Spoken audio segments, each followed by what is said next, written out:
Wa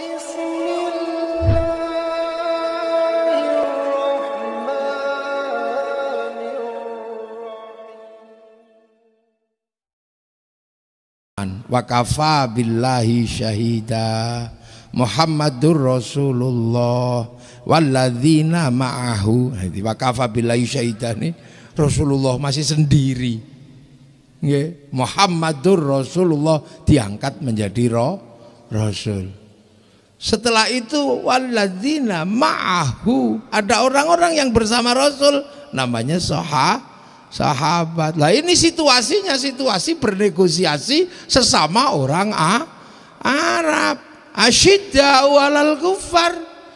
Itu yang Muhammadur Rasulullah ya masih orang Arab, yang kufar ya masih orang Arab. Makanya kaum muslimin yang dari orang Arab yang dihadapi juga masih orang Arab.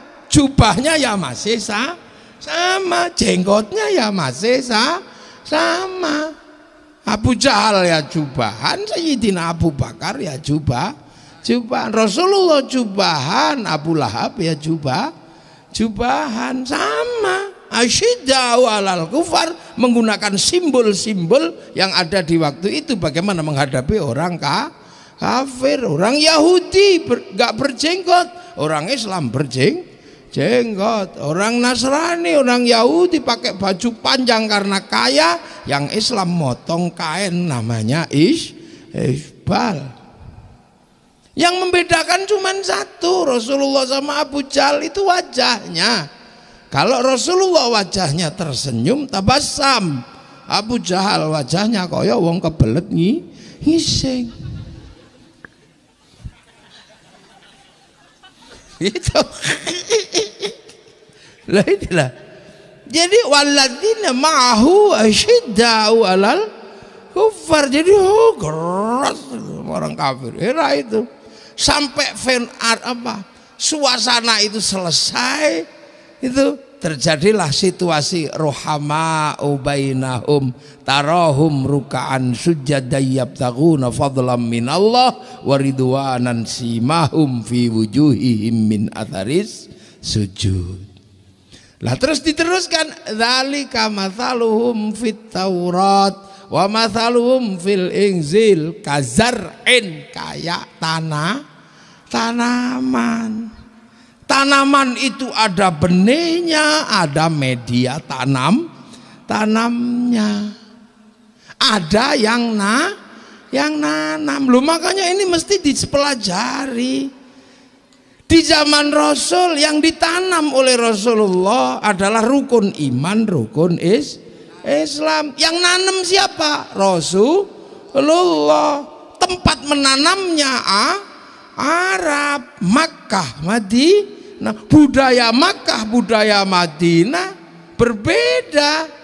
Tapi Rasulullah nanam. Waktu ditanam pertama, ya pusing orang Arab. Bagaimana diajarkan Islam yang sama sekali orang Arab gak kenal. Orang Arab itu Tuhannya banyak, diajari Tuhan satu. Orang Arab itu Tuhannya kelihatan, diajari Tuhan gak kelihatan. Orang Arab itu kalau beribadah Tuhannya nampak, diajari beribadah tanpa nampak Tuhan. Orang Arab itu gak ada air, untuk minum aja susah, diajari toharoh pakai air. Apa ndak mumet itu orang Arab katanya.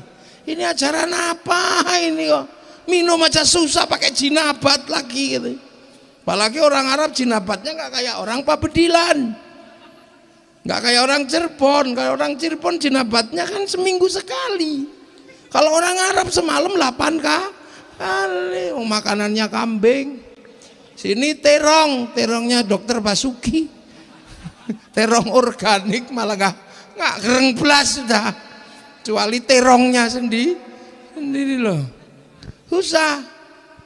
Zakat, orang Mekah itu makan aja susah, diajari zakat, diajari berbagi. Maka Arab itu panasnya luar biasa, diajari puasa. Puasa bagi daerah yang panas susahnya luar biasa. Belum lagi ketika diajari haji, ada tawaf itu, ada tawaf.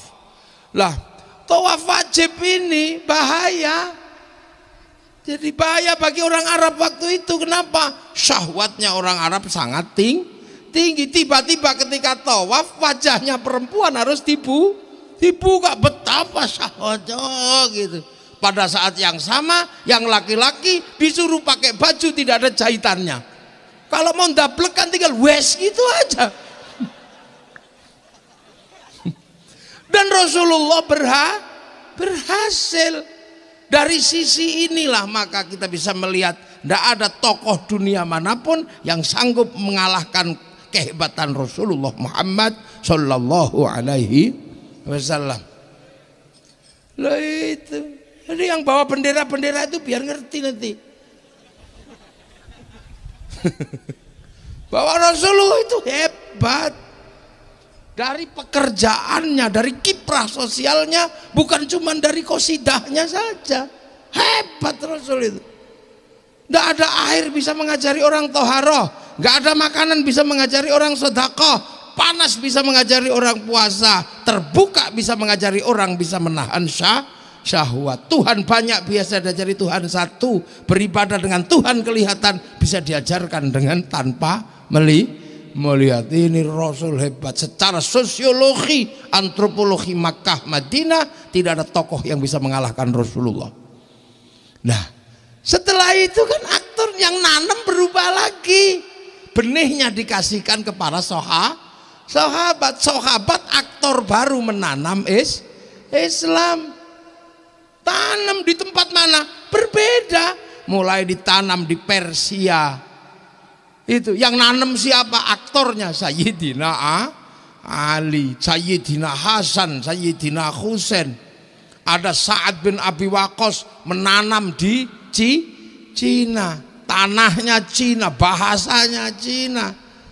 Lalu itu benihnya ditanam, aktornya beda. Begitu seterusnya. Setelah sahabat, aktornya siapa? Yang nanam tabi'in, bukan lagi Rasul, bukan lagi sahabat, tapi tabi'in. Tempatnya beda lagi. Sampai akhirnya ke tempat yang jauh ditanam lagi. Sampai di Nusantara ditanam di sini dengan keadaan yang berbeda. Tanahnya tanah Nusantara, yang nanam para wali. Beda. Makanya cara nanamnya beda.